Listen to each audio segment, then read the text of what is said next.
Page സ്ഫോടനം മറക്കരുത്. ഹിസ്ബുള്ളയ്ക്ക് മുന്നറിയിപ്പുമായി മൊസാദ്. മാസങ്ങൾക്ക് മുമ്പ് ലബനനിലെയും സിറിയയിലെയും ഹിസ്ബുള്ള അംഗങ്ങളെ ലക്ഷ്യമിട്ട് ഇസ്രായേൽ നടത്തിയ പേജർ വോക്കി ടോക്കി ആക്രമണങ്ങളുടെ വിശദാംശങ്ങൾ പുറത്തുവന്നു. ആക്രമണം തുടർന്നാൽ ഇത്തരം രീതി ഇനിയും ആവർത്തിക്കുമെന്നാണ് മൊസാദ് ഹിസ്ബുള്ളയ്ക്ക് മുന്നറിയിപ്പ് നൽകിയിരിക്കുന്നത്. ഹിസ്ബുള്ളയെ കൊടുക്കാൻ ഇസ്രായേൽ ചാരസംഘടന മൊസാദ് വർഷങ്ങൾക്ക് മുന്നേ തന്നെ ആസൂത്രണം തുടങ്ങിയെന്ന വിവരവും പുറത്തുവന്നിട്ടുണ്ട്. CBS ന്യൂസിന് നൽകിയ അഭിമുഖത്തിലാണ് മൊസാദ് ഏജന്റുമാർ വിവരം തുറന്നു പറഞ്ഞത്. പേജർ സ്ഫോടന ഓപ്പറേഷനിലും അടുത്ത ദിവസം നടന്ന വോക്കി ടോക്കി സ്ഫോടന സംഭവത്തിലും പ്രധാന പങ്കുവഹിച്ചവരാണ് ഈ രണ്ട് മുൻ ഏജന്റുമാർ എന്നാണ് വ്യക്തമാക്കുന്നത്. ഇസ്രായേലിൽ നിന്ന് ഉപകരണങ്ങൾ വാങ്ങുന്നതിനും അവയ്ക്കെതിരെ ഉപയോഗിക്കുന്നതിനും ഹിസ്ബുള്ളയെ എങ്ങനെ പറ്റിച്ചു എന്നാണ് ഇവർ വിവരിക്കുന്നത്. രസകരമായ കാര്യം, പുതിയ പേജറുകൾ വാങ്ങാൻ ഹിസ്ബുള്ളയെ പ്രേരിപ്പിക്കാൻ യൂട്യൂബിലൂടെ 2 ആഴ്ചയോളം പരസ്യം ചെയ്തു എന്നതാണ്. പൊടിയും വെള്ളവും പറ്റാത്ത ബാറ്ററി, ആയുസ് കൂടുതലുള്ള പേജർ എന്ന് പറഞ്ഞായിരുന്നു പരസ്യം.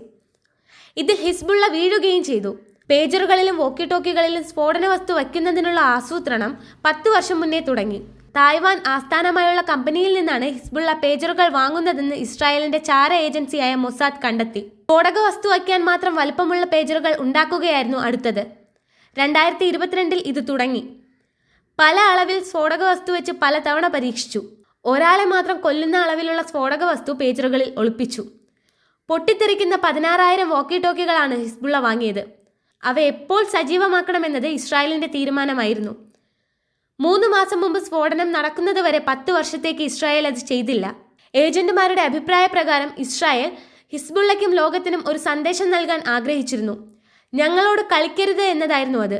ആ സന്ദേശം വ്യക്തമായി ഇസ്രായേൽ നൽകുകയും ചെയ്തു. അതിനിടെ ഇറാനിലെ ടെഹ്റാനിലെത്തിയ ഹമാസ് തലവൻ ഹനിയയെ വധിച്ചത് തങ്ങളാണെന്ന് ഇസ്രായേൽ വെളിപ്പെടുത്തിയിരുന്നു. ഹനിയ കൊല്ലപ്പെട്ടിട്ട് 5 മാസം പിന്നിടുമ്പോഴാണ് കൊലപാതകത്തിന്റെ ഉത്തരവാദിത്തം ഏറ്റെടുത്ത് ഇസ്രായേൽ രംഗത്ത് വന്നിരിക്കുന്നത്. ഈ വെളിപ്പെടുത്തലിന്റെ പ്രത്യാഘാതമാണ് ഇനി ലോകം കാത്തിരിക്കുന്നത്. ഇസ്രായേലിന് മാത്രമായിരിക്കില്ല അതിന്റെ ഭവിഷ്യത്തുകൾ അനുഭവിക്കേണ്ടി വരിക. ഇസ്രായേലും അവരെ സംരക്ഷിക്കുന്ന രാജ്യങ്ങളും കൂടുതൽ സൂക്ഷിക്കേണ്ട സാഹചര്യമാണ് നിലവിലുള്ളത്.